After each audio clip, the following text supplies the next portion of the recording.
குடையோடு நான் போனேன், வழியினில் ஏனோ நனைகின்றேன். கடிகாரம் இருந்தாலும் காலடி சத்தத்தில் மணி பார்த்தேன். தனிமைக்கு தனிமைகள் நீ வந்து கொடுத்தாயே. ஹாய், இந்த வீடியோ பார்த்துட்ருக்க எல்லாருக்கும் வணக்கம். எல்லோரும் எப்படி இருக்கீங்க? நான் கொஞ்சம் நல்லா இருக்கேங்க. இந்த விலாக் வந்துட்டு ஒரு ரேண்டம் டிஏஎம்எல் மாதிரி போட்டிருக்கேன். ஷாப்பிங், அப்புறம் வந்து தஞ்சாவூர் போயிருந்தார் ஹஸ்பண்ட், அந்த விலாக் வந்து போட்டிருக்கேன். என்னால் போக முடியலைங்க. இந்த காலை வச்சுட்டு கொஞ்சம் க்யூர் ஆக லேட் ஆகும், அதனால் வந்து போக முடியல.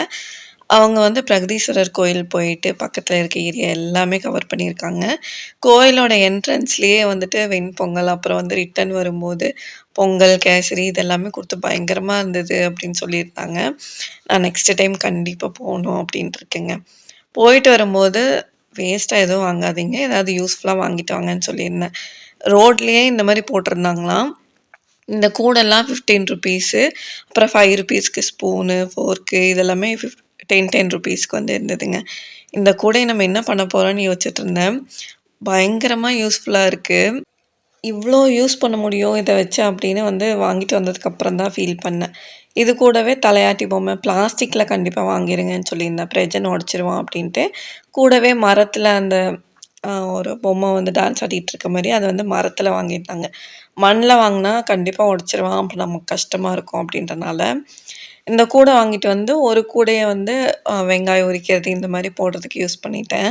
மிச்சம் 2 கூடையை வந்துட்டு நான் பச்சை பயிறு ஸ்ப்ரவுட் பண்ணுறது இந்த மாதிரி மிக்சடாக எல்லா கிரெயின்ஸும் போட்டு ஸ்ப்ரவுட் பண்ணுறதெல்லாம் பண்ணுவேன்.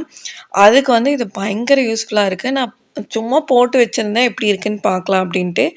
நெக்ஸ்ட் டேவே இந்த அளவுக்கு ஸ்ப்ரவுட் ஆகி வந்தது. அது வென்டிலேஷனும் அது குட்டி குட்டியாக ஓட்டை இருக்கனால நல்லா காற்று போயிட்டு வரனால சீக்கிரமாக ஸ்ப்ரவுட் ஆகிருந்தது. இந்த கூடை கிடச்சிது அப்படின்னா கண்டிப்பாக ட்ரை பண்ணி பாருங்கள்.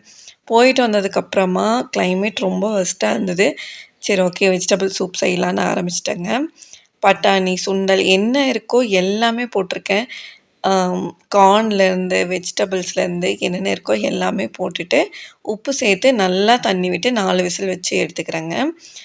பிரஜனுக்கு வந்துட்டு காய்கறிங்களாம் அப்படியே சாப்பிட மாட்டார், துப்பி துப்பி கொடுப்பாரு. அதனால் கொஞ்சம் ட்ரிக் வந்து யூஸ் பண்ணியிருக்கேன், என்னன்றதை சொல்கிறேன்.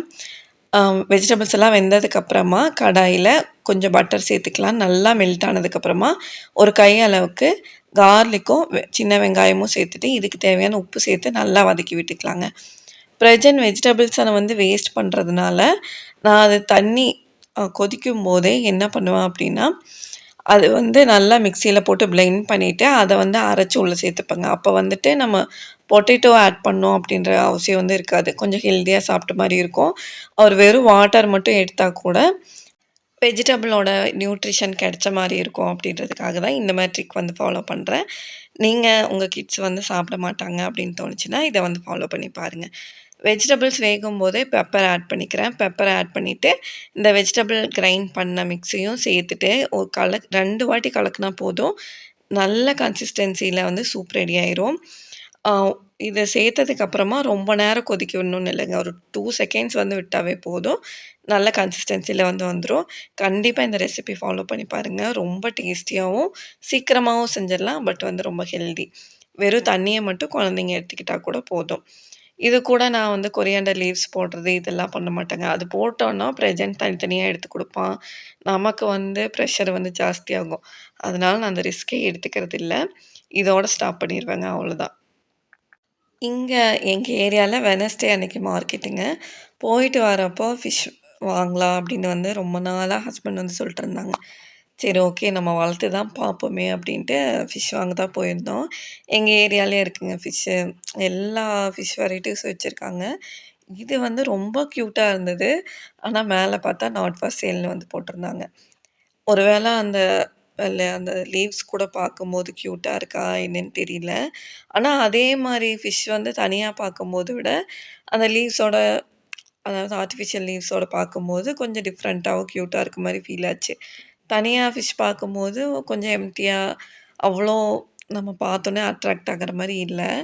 சரி, ஓகே, பார்த்தோன்னே எந்த மீன் பிடிக்குதோ அது வாங்கலாம் அப்படின்னு யோசிச்சிருந்தோம். ஃபர்ஸ்ட்டு வந்து நம்ம பெரிய டேங்க்கா வாங்கி ஆக்சிஜன்லாம் ஃபில் பண்ணி அந்த மாரி வந்து பண்ணலாம் அப்படின்னு நெனச்சிருந்தேன். பிரஜனை வச்சுட்டு நம்ம எப்படியும் அவன் வந்து உடச்சிருவான். நம்ம சும்மா சாதாரண மீன் வாங்கி ஆக்சிஜன் டேங்க் இல்லாத மாரி, நார்மலான பவுல்ல வளர்த்து பார்க்கலாம் அப்படின்றதுக்காக குட்டி பவுல் வாங்கி, அத வந்து போட்டு வளர்த்து பார்த்தோம். இப்போ கொஞ்சம் நல்லா தாங்க இருக்கு ஃபிஷ்ஷு. நாங்க வாங்கிட்டு வந்தது என்ன அப்படின்னா, ஆ அது என்ன கப்பீஸ் மீன் வந்து வாங்கியிருக்கோம். ஒரு 4 ஃபிஷ் வாங்கி விட்டுருக்கோம்.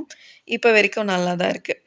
என்னென்ன வெஜிடபிள்ஸ் வாங்கியிருக்கேன் அப்படின்னு ரொம்ப நாளுக்கு அப்புறமா இன்னைக்கு ஷேர் பண்ணியிருக்கேன். பெரிய வெங்காயம், கீரை, வெண்டைக்காய், உருளைக்கிழங்கு, சேனக்கிழங்கு, அப்புறம் ஸ்வீட் பொட்டேட்டோ. இது கொஞ்சம் தேவையான அளவுக்கு தாங்க பிளான் பண்ணி என்ன வேணுமோ அத மட்டும் தான் வாங்கிட்டு வருவேன். இஞ்சி, அப்புறமா வந்து வடகம் வீட்லயே பிரஜனுக்கு வந்து செஞ்சு தருவேன்.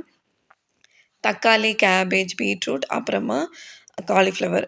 ஒரு 4 வெஜிடபிள்ஸ் கண்டிப்பா இருக்கும். 2 கீரை வந்து இருக்கும். அத தான் பிளான் பண்ணுவேன் ஒரு ஒரு வாட்டியும்.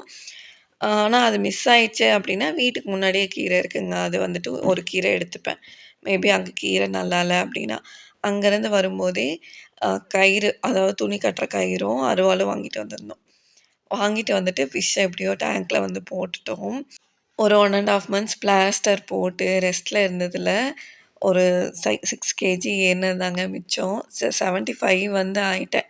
1 1/2 மந்த்ஸ்லயே. 68லேருந்து 75 வந்து போயிடுச்சு.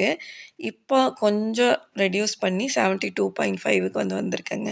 என்ன பண்ணேன்? என்னென்ன ரெசிபீஸ் ஃபாலோ பண்ணேன்னு சொல்றேன்.